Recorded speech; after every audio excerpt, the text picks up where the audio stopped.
ยำแรงเนาะหัวเขาเจ้าเต็มเลย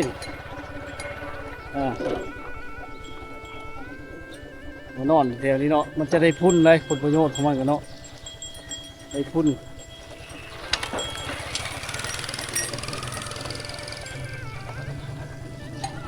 ไปเชื่อผู้ชาวยังไปหาซื้อของกินบ่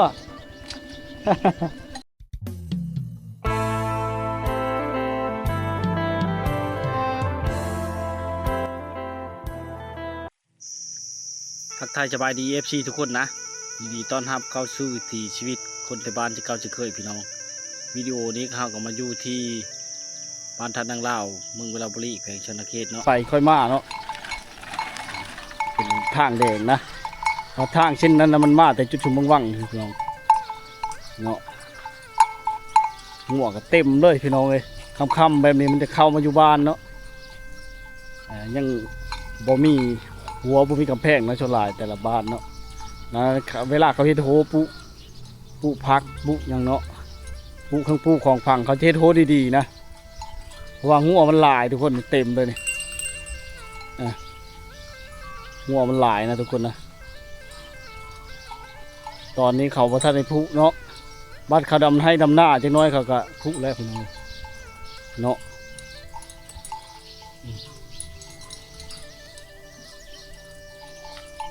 ทั้งงัวทั้งควายเนาะแช่วอยู่พี่น้องเลยอยู่ไหนเนาะอยู่แถวกลางบ้านเลยนะทุกคนนะบ่อนมันก็จะมีอยู่ในกลางหมู่บ้านก็มีพี่น้องเนาะเพราะว่าน้ำมันจะไหลตลอดเนาะมาแต่หัวผายนาเธอเนาะน้ำมันไหลในบ้านทานเนาะแต่ว่าบ้านนาเธอก็ไหลคือกันพี่น้องมันไกลหุบเขาเนาะวิวงามหลายทุกคนยอมรับเนาะแต่มาเห็นเนาะไกลอยู่ภูเขานะไกลภูไกลผาทุกคนเนาะให้พี่น้องมาติดตามรับชมเนาะบ้านนี่เป็นชนเผ่าผู้ไทยมาแต่ใดแล้วพี่น้องพวกเขาของเผ่าผู้ไทยเนาะนั่นก็เฮ็ดอยู่เฮ็ดกินพี่น้องเนาะรถไฟนะทุกคนชิงขนาดเนาะนี่ยังเป็นมุ่งแป้นอยู่พี่น้องเอ็มมุ่งแป้นเนาะตามทีเนาะ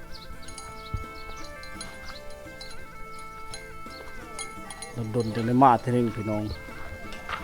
บ้านตั้งอยู่กลางภูเขาเนาะพี่น้องเลย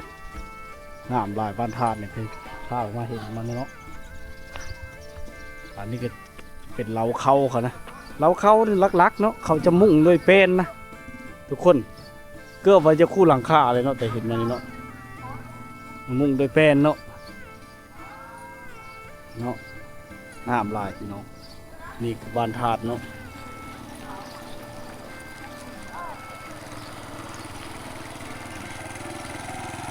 ไปหน้าป่ะเอาไปหน้าพี่น้องไปเอาเนื้อยูเนื้อกินคนเนื้อกินเนาะโอ้คือจะเป็นตังหารไม้เนี่ย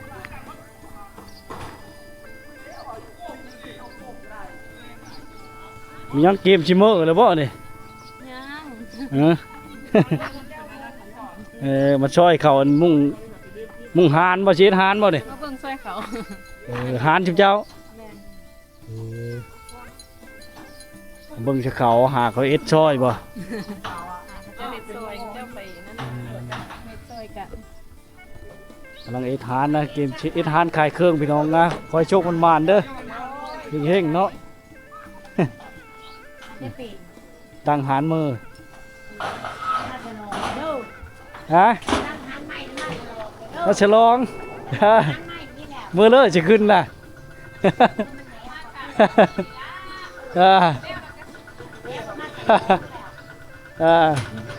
ขึ้นเอามือเอาย่ามเนาะมือโชคมือเฮงมือมานมือรวยยามค่ำยามแรงเขาจะขม่าให้แต่หน้านะทุกคนตัวลายลักๆเนาะขี่รถไถหน้าเป็นประจำเนาะโอ้ยเลยเมื่อบ้านเมื่อช่องเนาะ ให้ยามค่ำนี่เนาะงัวควายมันก็เข้ามากินหญ้าแถวนี้เลยพี่น้องเพราะว่ามันหญ้าดกในบ้านเขาเนาะแต่มาดุเนาะนี่ก็เกิดใกล้ย่ำแรงบอกเวลาดอนปุ๊พักปุ๊หญ้าเขาจะเอ็ดดีพี่น้องเพราะว่าโง่มันหลายเนาะโง่ควายมันหลายของทิ้งที่เฮาบ่ได้ใช้เนาะคือมวยแบบมวยฮาดอย่างเนาะเราก็เอามาปุ๊พักปุ๊หญ้าเชียวนะพี่น้องแอมโดยผักกาดตาดโดยแหง่งอย่างต่างๆเนาะพอได้แก่เนาะอยู่เอ็ดกินไปนะทุกคนนะพอได้อยู่ได้กินเนาะเพราะว่าหมู่บ้านเขาเจ้ามันก็ห่างไกลจากตลาดเนาะนี่เสียงกบฮ้องเลยทุกคนอยู่ในกลางบ้านกันเนาะมีฮอดกบปุ่นนะโง่ควายเขาเจ้าสบายเลี้ยงอยู่ในตัวกลางบ้านเลยพี่น้องเลยเนาะคือว่าเราเขาเจ้าเนี่ยมีทุกเฮือนเลยนะพี่น้องเป็นเผ่าพุทธไทยฮะเนาะเป็นชงดังโด่งเนาะพี่น้องนะเนาะ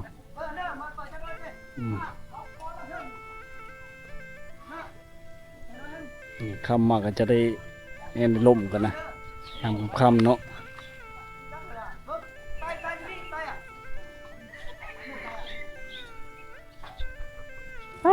พาเกเฮ็ดเพ้อดิ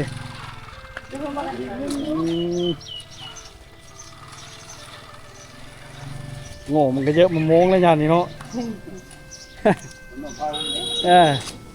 เผาเลยกว้างหรือบ้านท่านเนาะจักราคานี่บ่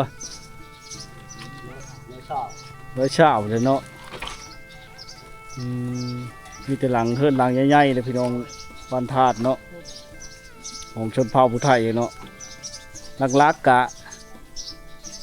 ยังมีอีกให้พี่น้องได้มาติดตามรับชมอยู่เนาะแบบเฮิรนส่งผู้ห่านตะกี้เนาะมุ่งโดยแป้นพี่น้องเนาะกระทนแน่นหนาทาวอนดีเนาะ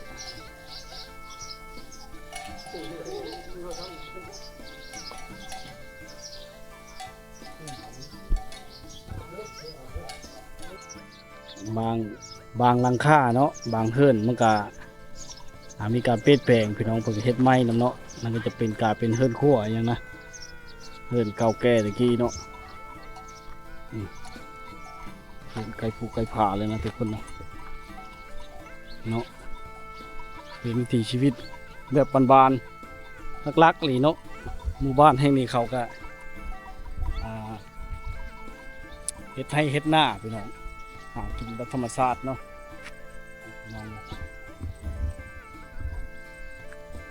แคมผูแคมผาเนาะ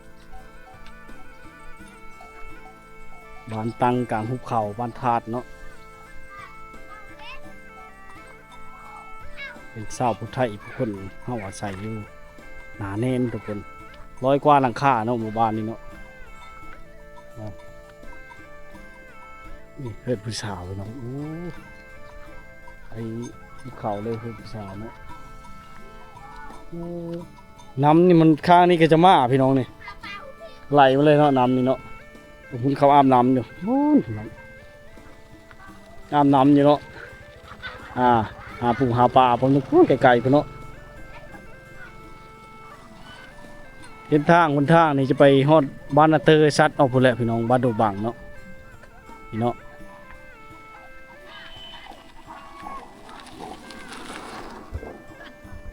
บางบอสเนี่ยเราเขาพระเจ้านี่เนาะเขาจะเอาไว้เอ็ดข้อเป็ดข้อไก่นะอยู่ลุมนี่พี่น้องพอได้ใช้ไปอีกเนาะเนาะ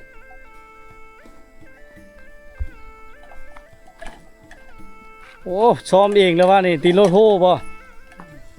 ซื้อมันจอดเองเถอะมันไก่แต่หานมันไม่หานบ่ในบ้านนี่นะมีอยู่แต่เขาก็ได้หมางนี่ไม่ได้ใส่เกลือไม่ปลากับวิตตัวเองคือเก้าเนาะเฮ็ดเลิกก็แม่นความเจ้าแล้วเฮ็ดเองได้ดีกว่าครับโอ้หมางเองเลยพี่น้องนี่แหละพี่น้องในชนบทเฮาเนาะเขาจะต้องได้เอ็ดเองนะหลังจากซื้อมาแล้วมีอย่างเครื่องมืออย่างเป็นยังไงก็ได้หมางเองเอ็ดเองเนาะ มันยากพี่น้องเลยมีความยุ่งยากเนาะมันบ่มีหารเนาะหารก็ยังบ่เครื่องมือบ่เพียงพอนะเป็นได้เฮ็ดเองวันนี้เนาะล่มมันออกบ่เมิดกูจังน่ะ มันออกมาได้ลม บัดงัดเข้าระวังเด้อน่ะเงี้ยนั่นเด้อย่ามันถึงใส่มันน่ะนะ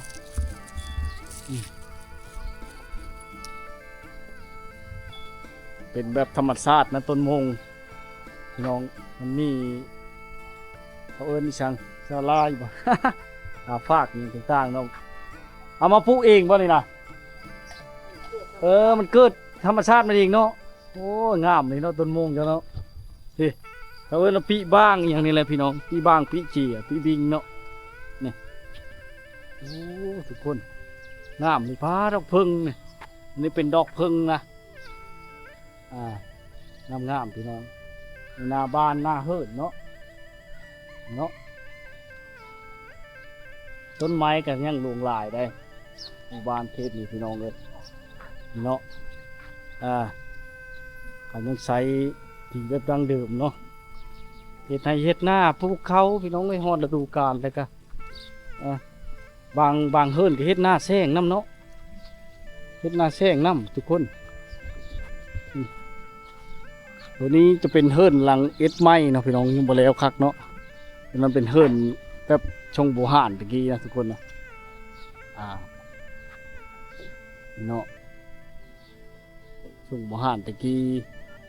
ให้พี่น้องได้มาติดตามรับชมเนาะนี่แหละพี่น้องเลยมุ่งโดย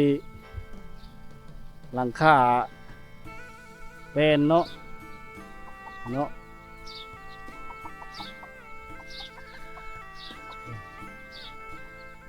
ส่งดังเดิมนะทุกคนนะ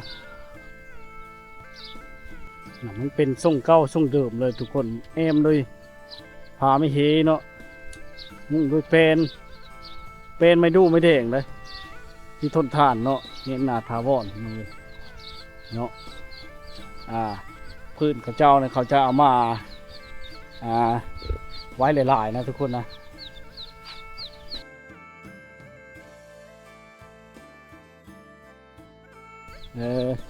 นี่จะเป็นไทยควายสมัยตะกี้นะเพิ่นยังมาไว้ให้พี่น้องติดตามรับชมเป็นเอกลักษณ์ของบ้านของเจ้านั่นนี่พี่น้องสมัยตะกี้มันมีรถไถนาเนาะกระไถนี่แหละพี่น้องไถควายเนาะนี่มาซบไถยังมีอยู่พี่น้องเนาะนี่ยังมีให้พี่น้องมาเบิ่งมาชมอยู่พี่น้องเอ้ยเนาะยังเหลืออยู่นะเพราะมันเป็นไม้ดูไม้แดงเนาะมันทนมีความทนทานทุกคนนี่นี่กันเนาะนี่สมัยตะกี้เนาะพี่น้องนี่ยังมีอยู่เนาะนี่นี่พี่น้องเลยไม้ดูไม้แดงตะกี้เนาะไอ้ประโยชน์หลายอย่างไม้ตะกี้นะมันบ่มีรถไถคือชั่วมือนี้พี่น้องเอ้ยพี่น้องเนาะเพราะว่าหน้ายูเคอร์นี่ช่ำนี้ยังไทยหน้าจะได้พี่น้องมือก้อนนี่มันเป็นไทยเนาะบานี้เป็นรถไทยหน้าได้รถไทยหน้ามาไทยมันไหวนะทุกคนนะในชุดหน้าเนาะอยู่บ้านตั้งอยู่กลางภูเขาเนี่ยมันจะมีรถไทยแล้วพี่น้องหน้าเขตนี้มันใกล้แคมพาเนี่ยเพลงดีพี่น้องเพลงดีคักหลายเนาะนี่ลูกชายเพื่อนยืนท่าอยู่ข้างหน้านะพ่อผู้ไทยพี่น้องเลย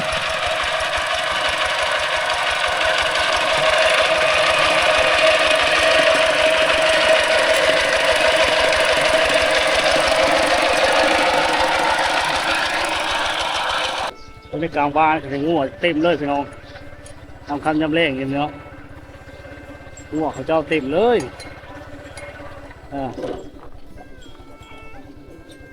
นอนเดี๋ยวนี้เนาะมันจะได้พุ่นเลยผลประโยชน์ของมันกันเนาะ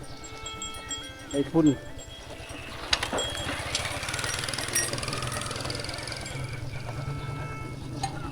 ไปเชื่อผู้ชาวยังไปหาชื่อของกินบ่ ผู้ชาวเก็บกุระเบิดพี่น้องบรรทัดเนาะ มีทัดนางลาวเป็นคู่วิ่งขวัญเมืองเนาะของชาวเมืองวังเฮานะพี่น้องชาวผู้ไทยเนาะเดี๋ยวมื้อหน้าสิมาตาไปขอพรรีวิวให้พี่น้องในบ้านต่างรับชมกันเนาะวันนี้มันค่ำแล้วพี่น้องไกลแต่ภูเขาเนาะร่างกายเขาจะเอ็ดหน้าแซงนะพี่น้องเอ็ดหน้าแซงในบ้านธาตุนี่เนาะเพราะมันมีน้ำไหลมาแต่แม่น้ำธรรมชาติหัวพายนาเตอร์ทุกคนงามหลายน้องวิวธรรมชาติยามค่ำเนาะเขาหน้าแช่งเขานี่กะเนาะกำลังชุกทุกคนกำลังเริ่มชุกเหลืองเนาะใกล้ชิดเกี้ยวแล้วนะทุกคนนะนี่เนาะหลังจากเกี้ยวแล้วเขากาวเพิ่งเฮงโง่เลยทุกคนเนาะชมวิวธรรมชาติโอ้งามหลายทุกคนงามแรงๆเนาะนี่แหละบอกจากบ้านกับไปเห็นด้านเด็ดไก่บอกไปฮับไปเห็นกับบ่ฮอนมีความหูเนาะนำมาชมวิถีชีวิตภาพธรรมชาติภาพบรรยากาศอยู่บ้านธาตุนางลาวเนาะโอ้งามหลายทุกคนเนาะคักหลายงามเห็นแล้วก็มีชุดอกชุดใจเนาะเพราะเธออยู่ฝั่งไทยฝั่งลาวต่างประเทศจากบ้านถิ่นฐานบ้านเกิดเมืองนอนเนาะอยู่ไกลพี่น้องม่วนหลายเนาะนี่งัวเขาจะมาเลี้ยงดอนเขาที่เขาเกี่ยวแล้วนะทุกคนนะเขาจะมาพุเชิญเนาะงัวควายกินหญ้าเลยพี่น้องเอ้ยเด็ดงา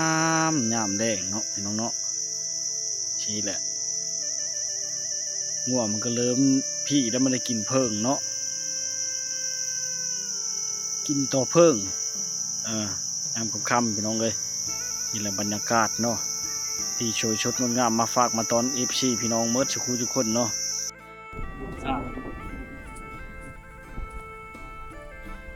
ชาติพ้นเลย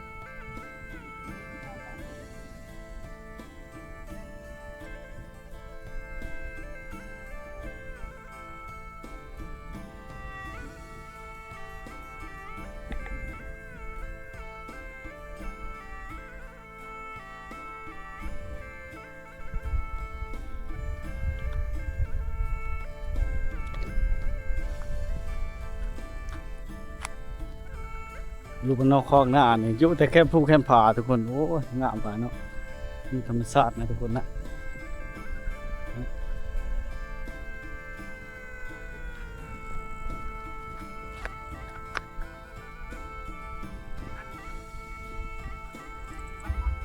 อันนี้จะเป็นป้ายวัดพระธาตุนางลาวพุมรามนะพี่น้องพระธาตุนางลาวเนาะนี่เป็นทางเข้าเลยพี่น้องทางเข้าเลยเนาะอันนี้ก็เป็นวัดธาตุนางลาวเนาะพี่น้องเป็นช่องแง่เนาะช่องมุมนะน้องนะอันนี้จะเป็นทางไปหัวพายนาเตอร์เนาะพายนาเตอร์พี่น้องแหล่งท่องเที่ยวพายนาเตอร์เนาะบ้านนาเตอร์นะทุกคนเนาะเป็นภูเขาเนาะย่ำค่ำๆนะรากเขากำลังงามนะทุกคนเนาะ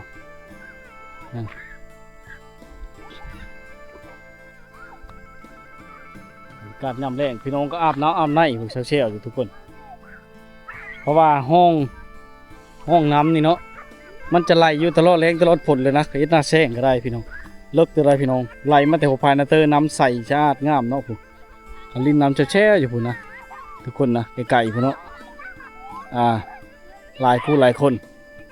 อาบน้ำแช่อยู่ผมมีทั้งเล็กน้อยผู้ใหญ่ทุกคนทั้งโตนเนาะแบบสบายทุกคนม่วนชื่นหัวเซลเนาะถ้าคุณก็อาบคือกันพี่น้องแถวสายน้ำนี่เขาจะอาบน้ำอาบในซักเครื่องซักผ้าซักเผ้าสะดวกสบายเนาะนี่แหละพี่น้องเอ้ยวิถีชีวิตคนไทยบ้านเนาะนำเสนอเรื่องเล่าของชาวบ้านธาตุเนาะบอกว่าชีการดำรงชีวิตของกระเจ้ากะมีทั้งเฮ็ดหน้าปีแล้วก็หน้าแซงเนาะมีทั้งเฮ็ดหน้าปีแล้วก็หน้าแซงปลูกมันต้นนี่อย่างต่างๆพี่น้องมาให้พี่น้องได้ติดตามรับชมในเรื่องของฝากกดไลค์กดแชร์กดติดตามไปเด้อวิดีโอหน้าพอกันไหมพี่น้องสบายดีเนาะ